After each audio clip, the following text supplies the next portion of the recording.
Sean, now, can we talk about your deal? Because you've been hiding this forever. Almost. Damn. But what I can say is we're you've been flying. You were in Colorado. You're flying to Texas. You're working on a deal. What can you say? I'm about to purchase a $2 million commercial property for it in Colorado in the next couple of weeks. Okay.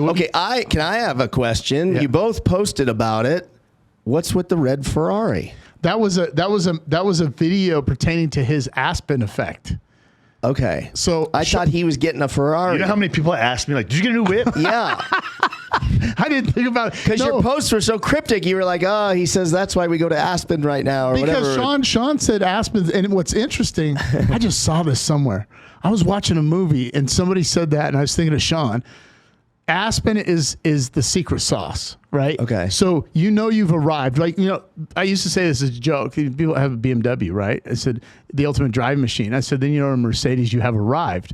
But that's a joke. But the joke is, and it's real, is when you go to Aspen and you go in the secret rooms. When I say secret rooms, like these meeting rooms. There's clubs. There's like secret, like society, like high profile billionaires. Yeah. They dictate and run the world, right? No matter what. If Elon Musk says jump, they jump, right? Mm-hmm. So Sean's like, you got to go to Aspen, and I'm like, hey, cold weather. I wasn't thinking from a business perspective. I just don't like cold weather. Right. I don't want to see snow. I don't want to ski. I don't want nothing to do with snow. Right. He's like, Tapper, bro, you're missing the point. I'm like, what? I mean, I don't talk like that. Yeah, he does. Bro, were you fucking stupid? He's like, I don't talk like that. And I go, what? I don't want to go to fucking Aspen. He goes, dude, brother. And he explained it to me. I was like, oh, I want to go. Right. It's a secret sauce. And so he walked into a room. You have to be invited. And when I say it's not some dungeon or weird thing, I gotcha. It's a bunch of men in conference rooms and women that run the world, not the government. These are the people that can buy the government. Money. Right. These guys are sitting in these underground clubs, nothing illegal, but underground clubs where like you'll walk into like a lounge type scenery. It's dark though, so you can't really see clear visual of people's faces. And there'll be like tables maybe this big, some half the size, 4 or 5 people at a table, 2 people at a table. But the conversations are 10, 100, like multi like 9-figure number deals that these guys are talking about. And it's like, I was like, holy shit, this is where these deals go down. Mm-hmm. Because of and the thing is, like, it's not like they're secret because there's multiple conversations amongst people who don't know each other in the same room that are having these conversations because they know, like, hey, if I overhear anything, it's a secret. And if I hear anything over here, it's a secret. But it's just like I said, it's like a secret society. Mm-hmm. And the thing is, Aspen controls anything and anyone that wants to come into that town. So like they've ran out fast food chains. There's no fast foods in there. They ran them out when they tried to. Any kind of, they try to keep everything in there. 99%. What's it called? Non-corporate. Okay. So it's got to be yep. family owned of some sort. And I've never been to Aspen. It's beautiful. You're about to go. It's beautiful. It's nice, but at the same time, like if you actually go with the mentality of like paying attention to the energy of what the fuck's going on in there, right?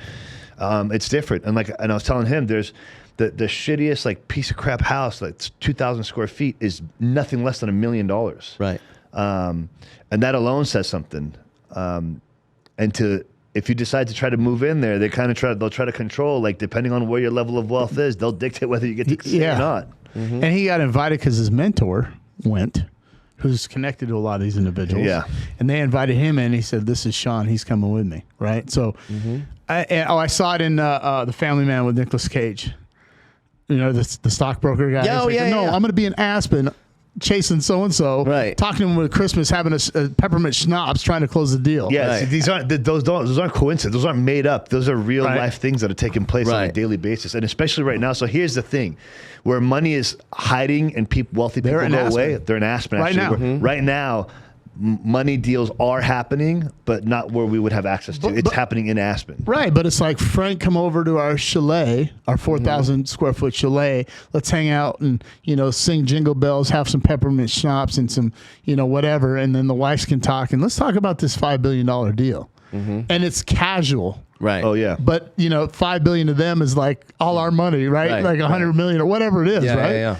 But that's a goal. So it's the Aspen effect, right? And now it's the time, right? So our business plans, I know Sean's always working on something. I can smell it, right? I just look at his eyes and he's always being secret squirrel, just like John. But this deal, so let's go back to this. How many square foot is this facility? Oh, a little over 10,000 square feet. You have a 10,000 square foot facility. How much was 2 million? It's that. Well, there's two properties, but one is 10,000 square feet. The other one is And where are they located? in Colorado. In Colorado. Okay. That's all I can tell you. Did you see that? Yeah. Yes. It was a He's little like, Eric, I'm shrug going to and punch you. Yeah. So tell me about these facilities. He's like, I'll take other topics for 400, please. It's like Soon. What is actually we're Vanessa hoping White? we're hoping that I can actually start talking about it openly. Literally like right when the new year hits, or just a little bit after, as soon as just these final little fucking things get done. Dealing with the SEC is a pain in the ass. Yeah. And it slows down the process. They work at their pace. But also, in their defense, because of COVID and all the shit that happened, a lot of things for companies that went public or that are public was so backed up that one of the conversations that I got off with them like a few months ago, they're like, Sean, we are at least 2-3 months backed up. Wow. Every single day. And I was like, how'd you guys get, I was like, are you guys understaffed? She's like, we're not understaffed. It's that because we couldn't do anything during the whole COVID quarantine process, that there was more applications then coming in than ever before. And the thing is that people are starting to figure out that the real way to build a significant amount of wealth is by being public. Mm-hmm. Because let's say Sticky Paw Studios was as a private company and you want to take it public. Well, let's say you decide to turn it public and you want to have 200 million shares and you divide some amongst your main staff. Yep. And then the rest people can invest into and buy shares, buy stocks, right?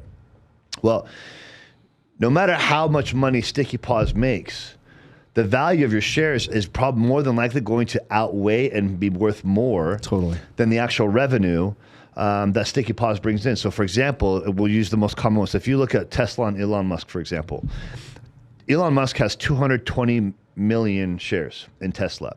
Tesla revenues, it was either 60 or 80 million a year. But they're not profitable, right? Regardless, put that aside for a second. Right. They just revenue somewhere between 60 to 80 million a year. Mm-hmm. But his shares have him worth over $1 billion, basically, right? So that's the power of being a public company, is your shares will always outweigh. You don't even have to worry about how profitable you are to the degree. As long as people find the value, they want to buy in, they believe in the product. They're buying the dream. They're buying the dream. Right. You're still going to be worth a lot of money just because of the shares that you hold within your company. Right. And that's why there's so many applications that start to go in, like go public, go public, Right. go public. You just have to find the right people that can take you there. And he just made Man of the Year on Time Magazine. I saw that. Elon Musk. That's amazing. Yeah. That's Sean's right on point. The only con to that is you lose control of your company. But you don't. Not if it's set up right. Well, it's different though. You have to operate differently. You might have control, but you don't lose control. You lose ownership. Right. But you don't lose control. But it's a board decision unless you're the chairman. But you can control the board. No, it's because there's something called voting rights. So you alone, as the head president CEO, if you set it up correctly, you could have majority. There could be 10 of us in a room, and your one vote could outweigh all of ours, based on how it's set up. But you just have to operate differently, meaning you don't have that autonomy that you would have had when you were privately held. Like you could go do whatever you want to do. You don't really have anyone to explain to. Correct. The only difference is there are certain once you're public, there are certain legal boundaries with what you can and cannot say, when you can say it, and within time frame. So, like for example, even like social media posts and stuff, you have to be very careful. So, for example, me talking about what I just said, like I can't say anything more because it could turn into insider trading. So when you can start sharing information as a public company before it actually happens. The only time you can do that is if you made like a public press release. Correct. Then I can publicly announce it afterwards. Right. Oh, I got it. Right. Hey guys, thanks for watching the channel. If you like what you saw today, find value in what you saw, please share with your friends and family. And make sure you smash the like button, subscribe to this channel, and in the comment sections below, let us know which topics you would like us to cover in the future.